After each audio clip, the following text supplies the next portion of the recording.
Yes, sir. My mother eight 66 poetry है, class 12th। और इसकी स्टार्टिंग करते हैं, देखो इसके राइटर हैं कमला दास। ठीक है, कमला दास इसकी राइटर है इस पोयम की। और सबसे पहले हम लोग जनरली जानना चाहिए हमें पोएट के बारे में कि किसी भी पोएम की स्टार्टिंग करते हैं सबसे पहले पोएट के बारे में आइडिया होना बहुत आवश्यक है। ठीक है, अगर हम उनके बारे में नहीं जानेंगे तो हम नहीं समझ पाए किस कॉन्टेक्स्ट में ये पोयम लिखा गया है। ठीक है, तो सबसे पहले कमला दास जो कि 1934 में जिनका जन्म हुआ, बॉर्न इन मालाबार केरल, यानी केरल के मालाबार कोस्ट में रहने वाली थी। कोस्ट समझते हैं ना, जो समुद्री तट के नजदीक होता है, उस जगह में उनका ठिकाना था, रहती थी। She is recognise as one of India's foremost poet, और इनको भारत के जितने भी कवि हैं, कवि समाज है, उसके अंदर एक अहम पद दिया गया है, एक अहम पोस्ट दी गई है, एक ऑनर दिया गया है कि भाई आप पोएट्री की दुनिया के बादशाह हैं। बादशाह वैसे तो ये लेडीज हैं, ठीक है, कमला दास एक लेडीज हैं, क्वीन तौर पर। Her work are known for the originality, versatility and the indigenous flavour of the soil. और जो भी इन्होंने अपने कार्य किए हैं, चाहे वो नॉवेल ले लो, पोएट्री ले लो, स्टोरी ले लो, शॉर्ट स्टोरी, लॉन्ग स्टोरी, जो भी है, वो सब में इनकी ओरिजिनलिटी दिखती है। ओरिजिनलिटी मतलब बिल्कुल प्योर कंटेंट, कहीं से कॉपी नहीं किया हुआ। ठीक है, जबकि इस समय अगर तुम ध्यान दो अपने आसपास सोसाइटी में, तो सब कोई एक दूसरे का कॉपी करने में लगा हुआ है। लेकिन कमला दास के जो भी पोएम हैं, जो भी पोएट्स हैं, जो भी नॉवेल्स हैं, वो सारे के सारे प्योर ओरिजिनल्स हैं। ठीक है, और इनकी क्वालिटी, इनकी राइटिंग की क्वालिटी, चाहे पोएम ले लो चाहे नॉवेल ले लो, उसमें बिल्कुल अच्छे से झलकती है, एकदम 100% झलकती है, जिसके बारे में हम लोग अभी इसका रसपान करेंगे हम लोग। ठीक है, इसको अभी अपने अंदर समाया जाएगा कि आखिर इन्होंने इस पोएम के द्वारा हमें क्या बताने की कोशिश करी है। ठीक है, चलिए फिर उन्होंने the Kamala Das has published many novels, बहुत सारे नॉवेल्स। अभी उन्होंने चर्चा की शॉर्ट स्टोरीज इंग्लिश में और मलयालम में भी। ठीक है, अंडर द नेम माधवी कुट्टी। जैसे उन्होंने जैसा सबका हर एक पोएट का या राइटर का एक नेम होता है, तो उन्होंने भी, इनका भी एक अपने नॉवेल का एक नेम है जिसका नाम है माधवी कुट्टी। इसी के अंदर उन्होंने बहुत सारे अपने पोएम्स और नॉवेल्स को क्या किया है, पब्लिश किया है सबके सामने पढ़ने के लिए। Okay, some of her work in English include the novel alphabet of lust, यानी इंग्लिश में जो उन्होंने नॉवेल लिखा उसका नाम है अल्फाबेट ऑफ लस्ट।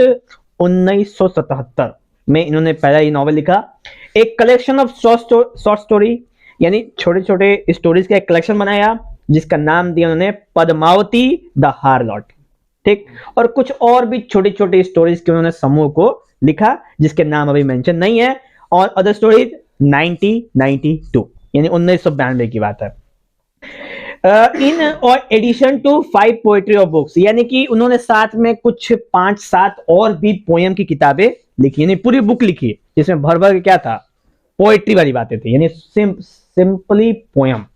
और उसी पोएम में से, माने उसी उनके राइटिंग वर्क में से इस वाले को, मतलब कि जिसका नाम है माई मदर एट 66 को क्या किया गया है, एक्सट्रैक्ट किया गया वहां से। ठीक है, और आपके सामने यहाँ पे पेश, समझ में आया? तो ये थी राइटर की फुल बायोग्राफी। अब राइटर को आपने समझा ना, तो सबसे मेन है, अगर आपको इंग्लिश का पोएम समझना है या किसी का भी पोएम समझना है, देखो अभी अगर थोड़ा सा हम बैक जाएं, अपने टाइम की बात करें, तो हमें भी कुछ खास इंटरेस्ट था नहीं पोएम में, रिलेटिवली एकदम रियलिस्टिक बात करें तो एकदम सत्य। लेकिन जैसे जैसे आप समय के साथ आगे बढ़ेंगे ना, वैसे वैसे कुछ कुछ अटैचमेंट कहीं ना कहीं होगा, फिर टूटेगा। फिर उस अटैचमेंट का खाली स्थान खोजने के लिए आपने कोई इधर उधर, तो एक बैक, जैसे कि हम लोग को 3-4 साल पहले एक ऐप था, जानते हैं, योर कोट। हाँ। योर कोट एक ऐप है जिसके ऊपर हम लोग लिखते हैं राइटिंग वाइटिंग में, चाहे वहां से हम लोगों ने 3-4 साल पहले से स्टार्टिंग करी, और धीरे धीरे धीरे धीरे अब इसमें अच्छा लगने लगा। फिर इसी बीच क्या हुआ कि हमने, ठीक है, क्लास 10th 7th 8th वालों को एक पोएम एक दिन पढ़ाया, मजा आ गया, समझ लो ना, एकदम मजा आ गया, पढ़ाया मैंने, उन्होंने सुना, मजा हमको आ गया, हम के ठीक, ये वाला मजा आना चाहिए था। तो अगर आप पोयम पढ़ो और आपको मजा ना आए और आप उस जगह पे पीछे से खड़े होकर ना देख रहे हो कि ये सीन चल रहा है यहाँ पे, तब तक उस पोयम का कोई महत्व नहीं है। पोयम का मतलब ये है कि आप वहीं पे मौजूद हैं, आपके आंखों के सामने घटनाएं घट रही, यू आर द ओनली साक्षी, नॉट लेडीज वाली, प्रेजेंस वाला साक्षात। ठीक है, समझा? क्लियर हुआ? चलो, तो इंट्रोडक्टरी क्लियर हुआ पोएट के बारे में। पोएट के बारे में जानना या किसी भी राइटर के बारे में जानना, उसकी कहानियों या उसके पोएम से पहले ये जानना, जानते हैं क्यों इंपॉर्टेंस है? इंपॉर्टेंस इसलिए ताकि आप उसके संग क्या हो सकें, कनेक्ट करें, अटैच हो। और जब एक साथ अटैचमेंट होगी ना, तो कुछ इमोशंस आपके अंदर भी क्या होंगे, आएंगे। और जब इमोशंस आएंगे तो अपने आप, जैसे जैसे नदियों में पानी ऊपर ऊपर उठा, धीरे धीरे क्या हो जाए, शांत होगा। अब जैसे जैसे पोयम आगे बढ़ेगा ना, आप और भी क्यूरियस होने की कोशिश करेंगे, ऐसा मुझे उम्मीद है। मैं इसके बाद आपको पूछूंगा कि आप क्यूरियस है कि नहीं है, ठीक है? चलो, तो माई मदर एट 66 में जो पोएट हैं वो अपनी स्वयं यानी खुद की माता जी के बारे में बात करती है, ठीक है? और यहां पे वो बताती हैं कि, ये बताने की कोशिश करते हैं ना कि जो उम्र है, जो एज है, ये बिल्कुल एक नेचुरल प्रोसेस है। समय के साथ साथ उम्र का ढलान होना है। जो आज पैदा हुआ है उसको कल मरना है, ये निश्चित है। This is the rule of nature, ठीक? तो यही बीच जब पोएट इत्मीनान से, यानी कि कमला दास इत्मीनान से बैठ के यही सोच रही थी, तभी उन्होंने अपनी मां को देखा और उनके दिमाग में ये ख्याल आया, क्या कि जो एज है वो नेचुरल प्रोसेस है। एक समय था जब मेरी माँ भी जवान थी, देखने में खूबसूरत थी, लेकिन अब उसके चेहरे पे झुर्रियां आ गई। समय ने उनको क्या कर दिया है, पूरी तरह से परिवर्तित कर दिया। वो बिल्कुल पहले की तरह कुछ कर नहीं सकती, ठीक है? तो अभी आप राइटर की मदर की बात कर रहे हैं, हम लोग बात करने वाले हैं, हाँ करने वाले ना। अब इसका थोड़ा सा, इसको पॉज करेंगे, हम थोड़ा सा साइड हटे। आप लोगों को सोचना है अपने मदर के बारे में। चलो फिर से वापस इस ट्रैक पे आ जाते हैं हम लोग। सेट, पकड़ लिए सबने अपने आप को, ठीक? Aging is a natural process. Have you ever thought what our elderly parents expect from us? यानी उम्र एक बहुत ही नेचुरल प्रोसेस है प्राकृतिक तौर पे, और ये हमेशा बढ़ता रहता है, किसी के लिए रुकता नहीं है, क्योंकि time is independent factor, it doesn't stop for anyone, ठीक है? नथिंग इज यहाँ पे अमर, कोई भी यहाँ पे अमर नहीं है, सबको सब जो आया है उसको जाना एकदम निश्चित है। तो पोएट सोचते हैं कि जैसे जैसे हमारे पेरेंट्स उम्र में बढ़ते जाते हैं, उनकी क्या भावनाएं होती है, क्या एक्सपेक्टेंसी होती है, क्या एक जिसको कहते हैं एक्सपेक्टेशन होती है हमसे, क्या होती है, इसी के बारे में हम लोग अभी जानेंगे, ठीक है? तो क्या एक्सपेक्टेंसी हो सकती है, अगर हम अपने तौर पे सोचे थोड़ा सा, बिना पोएम को स्टार्ट करने से पहले, तो क्या क्या एक्सपेक्टेंसी हो सकती है कि हमारे लिए वह बड़ होगी, डॉक्टर इंजीनियर बनी, जीवन में काम। कोई भी ऐसा पेरेंट्स नहीं है, कोई भी ऐसा पेरेंट्स नहीं है जो अपने बच्चे के बारे में बुरा सोचे। वो चाहते हैं कि हमारा बचवा हमसे 2 कदम आगे निकले, यही चाहते हैं। फिर भी आखिर इस ओपन एटमॉस्फेयर में, इस दुनिया में जो कि लिविंग वर्ल्ड में चल रहे हैं हम लोग, क्यों धीरे धीरे हमारी अटैचमेंट अपने पेरेंट्स के प्रति कम होती जा रही है? आखिर ऐसे क्या कारण है कि ये धीरे धीरे एक गैप सा क्रिएट हो रहा है हमारे इस मॉडर्न जमाने के अंदर? कौन जिम्मेदार है इसके लिए? तो एक बहुत ही कॉमन आंसर जो कि बहुत ही ज्ञानी लोग होते हैं देते क्या है? मोबाइल। सोशल मीडिया का जमाना आ गया है तो इसके बीच में काफी गैपिंग बढ़ गई है। जरूरी है, चलो मान लेते हैं हम कि फ्रीडम देते हैं 50% है, फिर भी तो 50% है आपके पास अभी भी, फिर भी ये गैपिंग क्यों हो रही है? What is the reason behind it? पता है इसका मेन रीजन क्या है? इसका मेन रीजन है थिंकिंग, थॉट्स जो आपके दिमाग में आ रहे हैं। ये थॉट्स कि हम समझदार हो गए, जबकि अभी आप अपने पैरों पे खड़े भी नहीं हो सकते सही से, और उस एज में आप कहो कि आई एम एडल्ट। एडल्ट का मतलब क्या रिप्रेजेंट करता है? समझदार हो गए। दिस इज रिप्रेजेंटिंग ना, ये कल्चर हमारे इंडिया में था ही नहीं कि जो लड़का अभी सही से पैदा भी नहीं हुआ वो बोले कि मैं समझदार हो गया। ये कल्चर था इंडिया में? नहीं था। बाबू मार चपल चपल पटक के पहले मत, ढेर समझदार हो गया, ढेर बढ़िया हो गई बात। समझदारी निकाल जी पहले। तो सोच सकते हैं ये कल्चर कहां से आया है? ये वेस्टर्न कल्चर। वहीं पे जो बच्चे होते हैं 6 साल के बच्चे कहते हैं आई एम एडल्ट। वहीं पे है 6 साल के बच्चे, 7 साल के बच्चे, 8 साल के बच्चे कहते हैं please leave me in my private places, please don't interrupt in my privacy, please knock my door before entering in my room. यही सारी चीजें हैं ना जो वेस्टर्न में थी। और वही सेम चीजें हमारे इंडिया में आ गई, लेकिन वो वहां से भी बदतर है। क्यों? क्योंकि हम उसके एक्स्ट्रा वाला वर्जन प्रयोग कर रहे हैं, अपग्रेडेड वर्जन। हमारे दिमाग में अब उससे एक्स्ट्रा वाला वर्जन चल रहा है। Survival parents, food parents, home parents, पैसा पेरेंट्स, फिर भी आप एडल्ट हैं और समझदार हैं। समझ में नहीं आता ये आती कहां से? ये आती कहां से आते हैं ऐसे लोग? कौन है? कौन है? इंडियंस। समझ रहे हैं? हम लोग। बोलिए, कोई दिक्कत इसमें? तो इस बात पे तो भाई सोचने वाली बात है।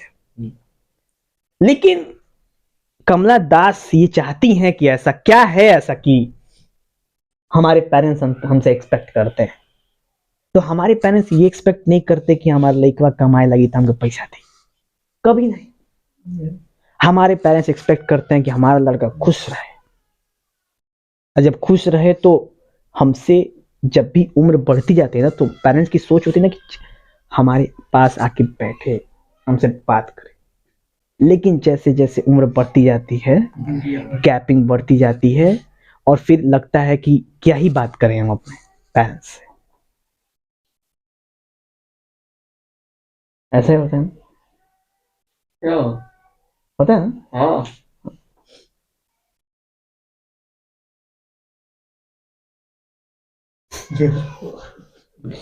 उसको रहने दीजिए, रहने दीजिए, रहने दीजिए। इसी स्थिति में भी रहने दीजिए। अब स्थिति नहीं हम बदलना चाहेंगे, आप लोग भी सही स्थिति में। अब जाके आप लोग थोड़ा पानी में, आपका घुटना थोड़ा पानी में गया है, अभी हम लोग जाने वाले हैं। अभी पूरे शरीर ही डुबाएंगे हम अभी। ठंडी के माहौल में। चल लेखक, driving from my parents home to coaching last Friday morning I saw my mother beside me, डोर्स ओपन माउथेड।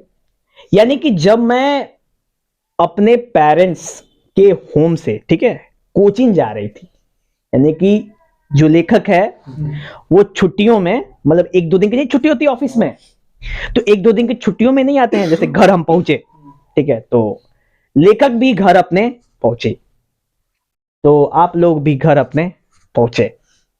तो जब घर पहुंचे तो एक दिन तो घर पे रहना ही है। उसके बाद फिर अगले दिन आपको निकलना है, यानी लेखक को निकलना है कि भाई वापस जो वर्क जॉब करता है, अगर वो जॉब नहीं करेगा तो कैसे चलेगा, नहीं चलेगा ना, क्योंकि वो भी जिम्मेदारियां हैं। तो जब लेखक जा रही होती हैं अपने पेरेंट्स के घर से कोचिंग की तरफ गाड़ी चला के, तभी क्या होता है, वो अपने माँ के चेहरे को देखती है। ठीक है, आई सॉ माई मदर बिसाइड मी, जो कि उनके बगल वाले, मैंने बिसाइड मी यानी उनके बगल वाले जो सीट होती है, कार चला रही हैं, बगल वाले सीट पे क्या है, वो बैठी हो, और उनके चेहरे को जब देखती हैं तो dozed open mouthed her face ashen like that of corpse, यानी उनके चेहरे पे झुर्रियां पड़ी हुई हैं, एकदम डीप वाली झुर्रियां। ठीक है, क्योंकि जब उम्र बढ़ती है तो झुर्रियां डीप हो जाती है।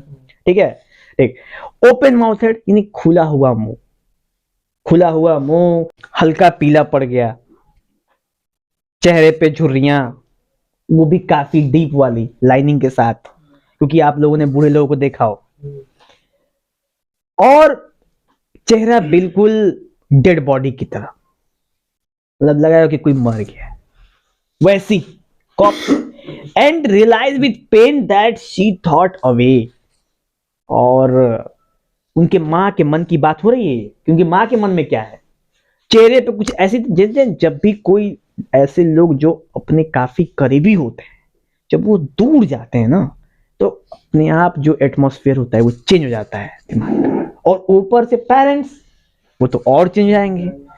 तो जैसे जैसे ड्राइवर, मतलब कि जो राइटर हैं, जो पोएट हैं, वो गाड़ी चला के एयरपोर्ट की तरफ जा रही हैं, वैसे वैसे अपनी माँ को देखती हैं, सामने देखती हैं, माँ को देखती हैं, सामने देखती हैं, और तभी ये चीज सोचती हैं कि आखिर माँ इतनी दुखी क्यों है, क्योंकि अभी जब मैं आई थी तो वो काफी खुश थी, अब मैं जा रही हूं तो दुखी है, ये दुख क्यों नहीं खत्म होता, है कि नहीं, दुख है ना भाई, कोई भी जाएगा तो दुख होगा। और उनके चेहरे पे ये जो चीजें होती हैं, यानी बिल्कुल ऐसा कि उनका मन नहीं है मत जाओ, तो वो चाहती हैं कि,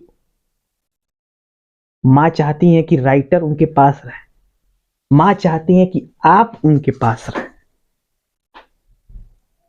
लेकिन आप क्या कर सकते हैं, राइटर क्या कर सकते हैं, क्योंकि जब एक एज होती है, बड़े होते हैं, तो ये भी जिम्मेदारी होती है कि नहीं अर्न करेंगे, जॉब नहीं करेंगे तो खाएंगे क्या, खिलाएंगे क्या, क्योंकि वहां पे अब आप अकेले तो होते नहीं हैं, वहां पे अपनी फैमिली हो जाती है, सर्वाइवल की बात होती है, तो कहीं ना कहीं तो प्रॉब्लम होगी। राइटर डुअल फेसेस थिंक, एक तरफ उनकी माँ, दूसरे तरफ सर्वाइवल, दोनों चीजों को देखना है।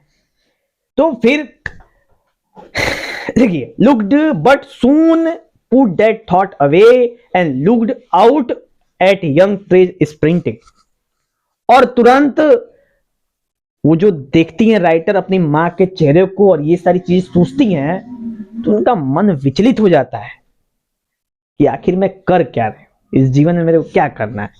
तो इससे ध्यान हटाने के तुरंत वो खिड़की की तरफ देखती है, खिड़की में देखती हैं कि जो भी पेड़ है ना, अक्सर कार चलाने में पेड़ हमेशा पीछे जाते हैं, तो देखती हैं कि जो पेड़ है वो स्प्रिंट कर रहे हैं, पीछे की तरफ दौड़ रहे हैं। ठीक है, द मेरी children spilling out of their home, और जो छोटे छोटे बच्चे हैं, शाम का टाइम है, छोटे छोटे बच्चे हैं, अपने घरों से बाहर निकल रहे हैं खेलने के लिए। ठीक है, ताकि ये चीजें देख रहे हैं ना, कि ताकि उनका जो ध्यान है, उनकी जो दिमाग में चल रहा है अपने मदर के प्रति, वो क्या हो जाए, चेंज होने की कोशिश हो। ठीक है, उन्हें पता है कि क्या हो रहा है, लेकिन फिर भी वो अपने आप को दिलासा दे, ताकि ये चीजों को हम थोड़ा सा कुछ देर के लिए क्या करें, निग्लेक्ट कर रहे हैं। ठीक है, थिंकिंग।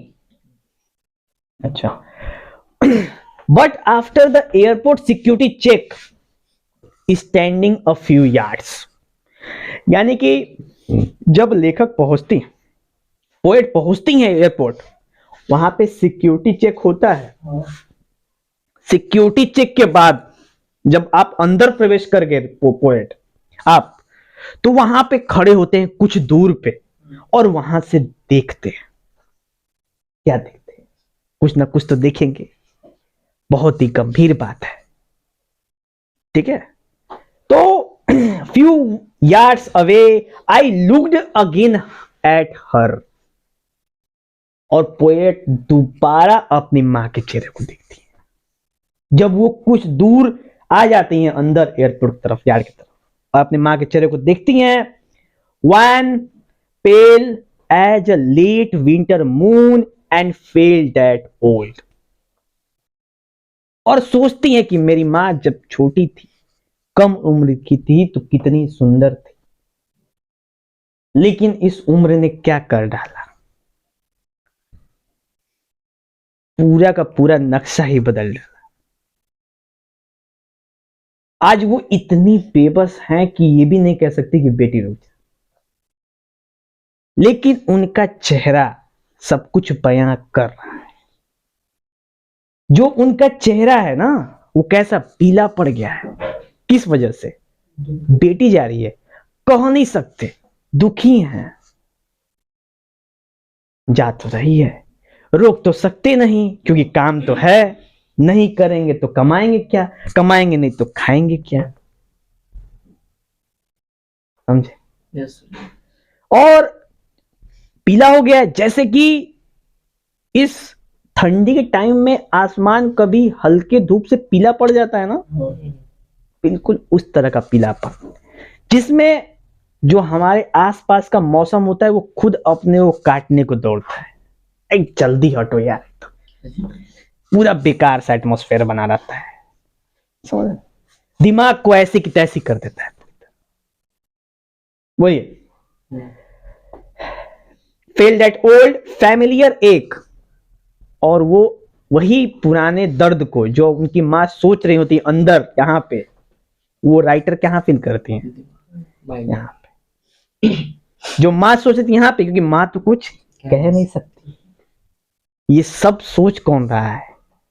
राइटर। पोएट, राइटर, ठीक है। दैट ओल्ड फैमिलियर एक माई चाइल्डहुड फियर, यानी यही वो पुराना डर है, जैसा मेरा बचपन में डर था जब मैं अपनी मां से क्या होती थी? दूर होती थी। जब मैं अपनी मां से दूर होती तो जो डर होता था, वही डर मेरे मां के चेहरे पे भी है जब मैं उससे कहां जा रही हूं? दूर जा रही हूं। मां कैसे बयां करे किसी के सामने? कैसे बयां कर सकती है मां किसी के सामने? नहीं कर सकती ना, कि मां तो महान होती है। But all I said was see you soon Amma, और मैं अंत में यही कहती हूं कि मैं फिर मिलूंगी अम्मा, यानी अगले हफ्ते फिर मिलूंगी। लेकिन मां तो अंदर से चाहती है कि मेरी बेटी रुक जाए, क्योंकि मां को पता है कि मेरे पास ज्यादा समय नहीं रह गया है, क्योंकि उम्र के उस पड़ाव पे मां के पास समय नहीं है। ये मां को मालूम है, राइटर को भी मालूम है, सब कुछ जानता है, लेकिन क्या करोगे, जिम्मेदारियां थोड़ा सा हार्श होती हैं, किसी को दबाती हैं तो किसी को उठाती हैं। दबाने का मतलब पर्सन नहीं, दबाने का मतलब फीलिंग्स। उठाने का मतलब फीलिंग्स नहीं, उठाने का मतलब पर्सन, समझ? अम्मा, all I did was smile and smile and smile, और ये मैं कहते हुए मुस्कुराहट, जो कि थोड़ी सी दुखी वाली मुस्कुराहट थी, पर चेहरे पे तो खुशी दिखानी थी कि मैं अम्मा फिर आऊंगी। चेहरे पे खुशी दिखानी थी कि मैं अम्मा फिर आऊंगी, पर मैं सब कुछ जानती हूं कि दिल में अंदर क्या चल रहा है। फिर भी ये सारी कश्मकश को अपने अंदर लेते हुए मैं अम्मा को बोली, चलती हूं अम्मा, मैं फिर मिलूंगी अगले हफ्ते जब मेरी छुट्टी।